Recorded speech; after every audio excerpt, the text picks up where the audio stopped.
Hi மக்களே, வணக்கம் and welcome back to my channel. So Christmas special ஒரு special cake பண்ணிடலாமா? ஓவன் இல்லாம முட்டை இல்லாம ஒரு சிம்பிளான கேக். ஸோ இந்த கேக்குக்கு வந்து நான் மெயின்லி கர்ட் தான் யூஸ் பண்ண போறேன். ஸோ சேம் பவுல்ல லாஸ்ட் வரைக்கும் நீங்க ப்ரொபோர்ஷன் எடுத்தீங்கன்னா கேக்கோட ப்ராப்பர் மெஷர்மெண்ட் கிடைக்கும்.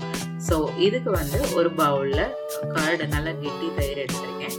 அது கூட அதே சேம் பவுல்ல பவுடர் சுகர் நான் எடுத்திருக்கேன். சீனியை வந்து நல்லா பவுடர் பண்ணி எடுத்திருக்கேன். நீங்க வந்து பவுடர் ஜாகரி கூட யூஸ் பண்ணலாம். சுகர் ஆட் பண்ணிட்டு அதுக்கப்புறம் நான் வந்து ஒரு ஹாஃப் பவுல் சேம் பவுல்ல வந்து ரிஃபைண்ட் ஆயில் எடுத்து மிக்ஸ் பண்ணியிருக்கேன். ஸோ இது மூணுமே தயிர், பவுடர் சுகர் அண்ட் ஆயில் இது எல்லாமே போட்டு நல்லா விஸ்க் பண்ணணும். ஒரு 5 மினிட்ஸ் நல்லா விஸ்க் பண்ணிட்டு அதுக்கப்புறம் சேம் பவுல்ல ஒரு 2 பவுல் அளவுக்கு நான் வந்து all purpose flour maida add பண்ணியிருக்கேன். அப்புறம் ஒரு spoon baking soda baking powder add பண்ணியிருக்கேன். அப்புறம் ஃப்ளேவருக்காண்டி நான் சாக்லேட் ஃப்ளேவருக்கு பண்ணுறேன். ஸோ அதனால் கோகோ பவுடர் ஒரு 2 டேபிள் ஸ்பூன் ஆட் பண்ணி 2 to 3 டேபிள் ஸ்பூன் உங்களுக்கு சாக்லேட்டி எவ்வளோ சாக்லேட்டியாக வேணுமோ நீங்கள் ஆட் பண்ணிக்கலாம். பட் ரொம்ப ஜாஸ்தியாக போட்டாலும் அது கசப்பு கொடுக்கும். So minimum 3 okay. ஸோ இதெல்லாம் போட்டு நல்லா மிக்ஸ் பண்ணுங்க.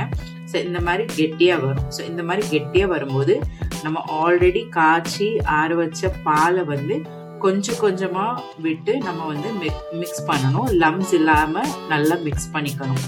ஸோ இப்படி நல்லா மிக்ஸ் பண்ணும்போது அது கெட்டியாகவும் ஆகாது அண்ட் ரொம்ப லிக்விட் ஃபார்மில் ஆயிடக்கூடாது.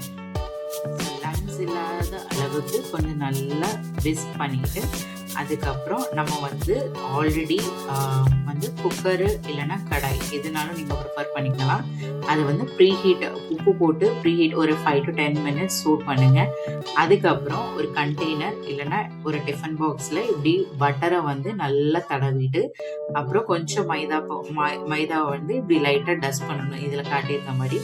அதுக்கப்புறம் நம்ம ஆல்ரெடி ப்ரிப்பேர் பண்ணியிருக்க பேட்டரை வந்து ஹாஃப் கண்டெய்னர் தான் ஊற்றணும். ஃபுல்லாக மேலே வரைக்கும் ஊற்றாமல் ஹாஃப் இது ஊற்றிட்டு நம்ம ஆல்ரெடி ப்ரீஹீட் பண்ணி வச்சுருக்க குக்கரில் வந்து இதை வச்சுட்டு ஒரு 20 to 30 மினிட்ஸ் லோ ஃப்ளேமில் வேக வைங்க.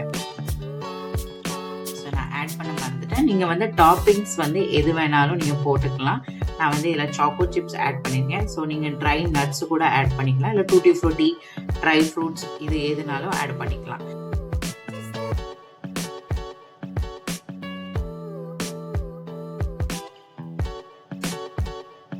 ஆல்ரெடி ப்ரீ ஹீட் பண்ண குக்கரில் தான் நான் வைக்கிறேன். ஸோ ஆல்ரெடி உப்பு போட்டு கொஞ்சம் ஹீட்டான குக்கரில் இப்படி ஒரு பவுல் போட்டுட்டு பவுலுக்கு மேலே தான் நான் அந்த டிஃபன் பாக்ஸ் வைக்கிறேன். ஸோ இந்த மாதிரி நீங்கள் ஏதாவது ஸ்டாண்டோ ஏதாவது வச்சுட்டு அதுக்கு மேலே வச்சுட்டு குக்கரில் விசில் போடாமல் நீங்கள் வந்து மூடி வச்சு வேக வைங்க. ஸோ 20 to 30 மினிட்ஸ் மினிமம் ஆனதுக்கப்புறம் நீங்கள் இப்படி லைட்டாக இப்படி ஃபோக்கு இல்லைன்னா டூத் பிக்கிட்டு குத்தி பார்த்தீங்கன்னா தெரியும் அது வெந்திருக்கா இல்லையான்ட்டு. ஸோ இந்த மாதிரி குத்தி பார்க்கும்போது அது வந்து இப்படி ஒட்டாமல் வந்துச்சுன்னா நல்லாவே வெந்துட்டுன்னு அர்த்தம். ஸோ அதுக்கப்புறம் இறக்கிட்டு ஒரு 5 to 10 மினிட்ஸ் கொஞ்சம் ஆற விட்டுட்டு அதுக்கப்புறம் சைடெல்லாம் கொஞ்சம் டிமோல்ட் பண்ணிவிட்டு நீங்கள் அப்சைட் டவுன் பண்ணிவிட்டு எடுத்திங்கன்னா நல்லாவே வந்துடும். ஸோ இதில் நான் அப்படி தான் பண்ணியிருப்பேன். பட் நான் சூடாக இருக்கும்போது கொஞ்சம் எடுக்கிறேன். ஸோ நீங்கள் வந்து ஒரு 5 to 10 மினிட்ஸ் ரெஸ்ட்டில் வச்சுட்டு அதுக்கப்புறம் எடுத்திங்கன்னா ஒரு அழகான கேக் வந்து ரெடி ஆயிரும்.